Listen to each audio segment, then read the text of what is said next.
If you live in the tropics, and smartphone is more or less an essential to you, you may need one of these. This is the Shark Funcooler Pro. Not sure why it's fun. I mean, there must be some sort of translation thing wherein gaming, cooling, fun might be the same thing. Not really sure though. But anyway, let's get a few things out of the way.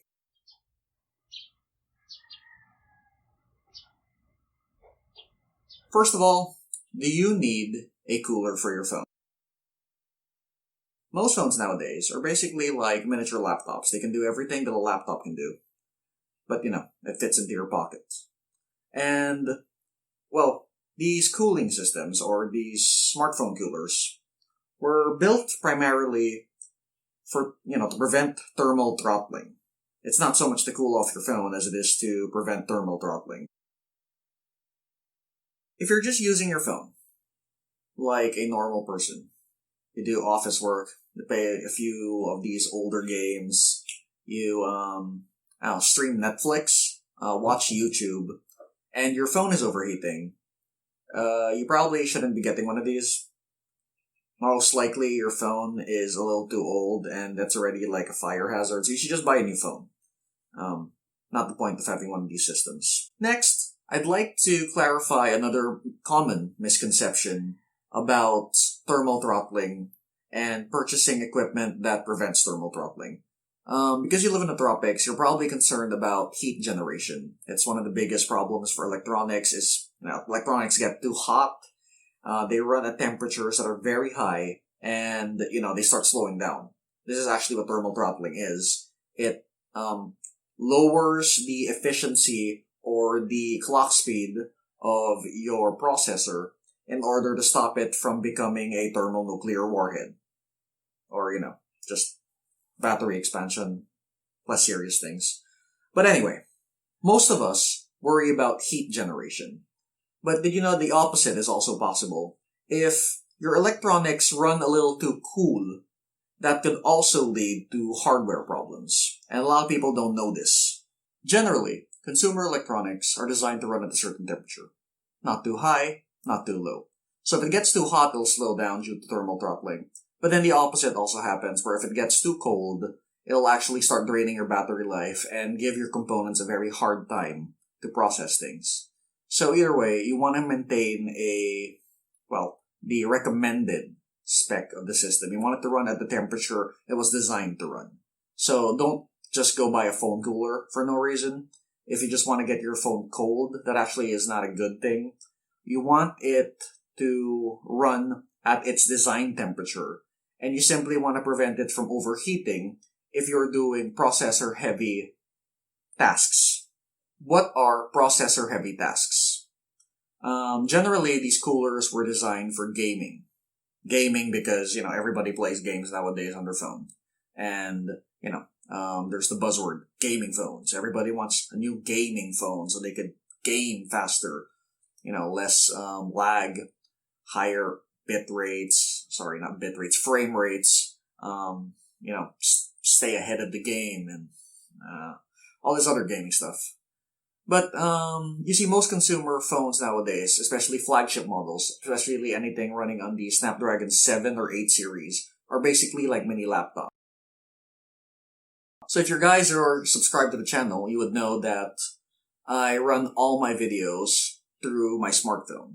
This involves recording, editing, and encoding. Actually, it's a lot faster than my laptop at this point, just because of the processor. But because I run everything through my smartphone, when I am encoding, it can get pretty hot, and the phone will start to slow it down by, just to maintain the temperature that it's meant to operate at. It's going to slow down the processing speed, and it's going to slow down everything when I'm using the phone. And so while this particular cooler is designed to work with the Shark 3 and the Shark 3 Pro, it actually fits most smartphones. This video, I use the LG V50, which is my daily driver, And it actually runs a lot hotter than most of the marketplace gaming phones or some of the newer flagships, even though they have the same Snapdragon chipset. Probably just because of the form factor and the amount of components that have been built in. So here's the chart that's going to show you what it looks like. And, the following is basically just artificial tests, synthetic runs. You can actually find more information on this if you want to see how a Snapdragon 855 processor works on YouTube or some tech reviews. So you know what the synthetic benchmarks are. But they're not so important. But I'm going to show it to you anyway, just so you have an idea of how it runs. So these synthetic benchmarks run. I'm just going to show you what it looks like. Here's a chart. I actually run these tests for about 10 minutes, but I'm going to edit it so you're not sitting around for 40 minutes just to see what the benchmark looks like.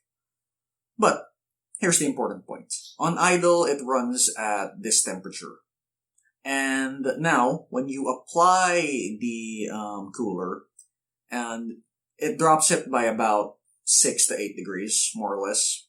But then, this cooler in particular has a secondary mode. There's freeze and then there's frozen. When it's freeze, it just stays at about 8 to 6% drop in temperature. However, it goes up to 10%, not 10%, 6 to 8 degrees, sorry. And if it's on frozen mode, its maximum mode, it actually goes from around 8 to 10 degrees lower in temperature. But again, this is all on idle, and this is not really, this doesn't prove anything. What's more important is under heavy workloads. So I already mentioned that I do all my video encoding and all my video work through my smartphone. So let's look at what this looks like when I am encoding. This is the most processor heavy task. This is what it looks like when I'm encoding without the cooler. As you can see, it runs pretty hot. Now with the cooler, it doesn't really lower the temperature as to what you saw when it was running on idle, but it keeps it at a steady temperature so that, I can continuously encode without it slowing down and without any lag in the processor. So, a real-world example of this is if I was encoding and it took an hour to do 15-minute videos on the Snapdragon 855, of course. Let's say that hour and 30 minutes, because of the heat, needs to be thermal throttled, it becomes 2 hours. So now you've lost a lot of productivity throughout the day. However, with the cooling system, it still maintains its estimated runtime and estimated completion rate. So you don't lose that extra 30 minutes just from dealing with thermal throttling. What have we learned from these smart coolers? They actually work, especially in tropical countries. Most of the northern regions or let's say places that are kept temperature stable. Like say if you work in an office or if you spend most of your time in an air-conditioned room. You won't really need one of these considering the temperature is more or less 24 to 28 degrees. Not sure what these are like in most of your offices, but generally if your temperature is on that level, there should be no issue. But if you're running at room temperature, and room temperature in a tropical country fluctuates between 32 to 36 degrees. This is Celsius, not Fahrenheit. Yeah, it can get pretty hot and thermal throttling will occur. So it would be very much in your favor to have a smartphone cooler. But let's give you a few pros and cons. So, some of the pros. This particular cooler, the Shark Funcooler Pro, runs a lot better than most air coolers. In fact, if you're getting an air cooler, they're pretty useless. At most, they'll drop the temperature by about 2 degrees, which is worthless. That's not going to do anything for you. And you can get some cheaper options that they also use a refrigeration chip. That's what's equipped in this cooler. It's a chip that basically runs like a ref. And if you equip it, it cools down your phone using not the air, but it actually liquid frost technology, I think it's called, or just refrigeration technology. There are generic ones, and they're a lot cheaper, but I've tested some of these, and at most they'll drop the temperature by about 4 to 6 degrees, the first level of the fun cooler. When you get into the frozen level, of course, the fun cooler, it gets pretty cold. So it's a lot more efficient, and it's really, if your concern is thermal throttling, this is a much better purchase for your money. The cons of this smartphone is that Google really doesn't like it. Neither does Kaspersky. It says that it's adware, and it collects information.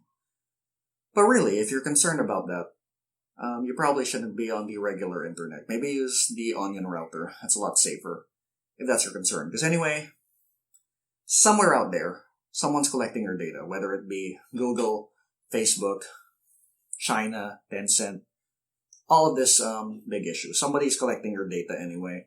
And if it's really important to you, then you shouldn't be using the regular internet. But as it is, I don't think this is much of an issue. If you're very much concerned that, oh no, this smart cooler is going to connect to my regular non-Black Shark smartphone, and the software that I have to install is off-site, so this is dangerous. If this is your concern, very easy to bypass that. Just get a virtual Android. You can use them in Windows, like you can use BlueStacks. You only need to connect once, set it to its maximum level, which is the frozen. And then you never have to open this app again. You can delete the app, you can delete the virtual Android if you're scared that it's collecting data on you, and that's it. You're able to buy the smartphone cooler, you're able to run your applications, and you're able to get the maximum performance of this without any loss of data or any security threats. But again, personally, I don't think this is an issue considering that Black Shark makes a ton of phones, and Xiaomi has a lot of phones. And if you're against these things in the first place, you should be aware that most of these generic coolers are also kind of made in China. And again, everybody's collecting information from you anyway, so up to you, really. So that's about it. This is why I would recommend getting a smartphone cooler. Again, these things are primarily designed for gaming, but if you're using your smartphone as your daily driver, basically your laptop or your PC, then you might need one of these, especially if you're heavily into video encoding, video making, or any other heavy CPU use type of work. Then you might need one of these, especially if you live in the Philippines or any other tropical country or country near the equator. And that's it, guys. If you like this video, please feel free to give it a thumbs up or a thumbs down if you don't like it. And if you want to keep supporting this channel, there is a Patreon down below. It'll also be great if you could just subscribe to the channel. So, thanks a lot, and I'll see you next week.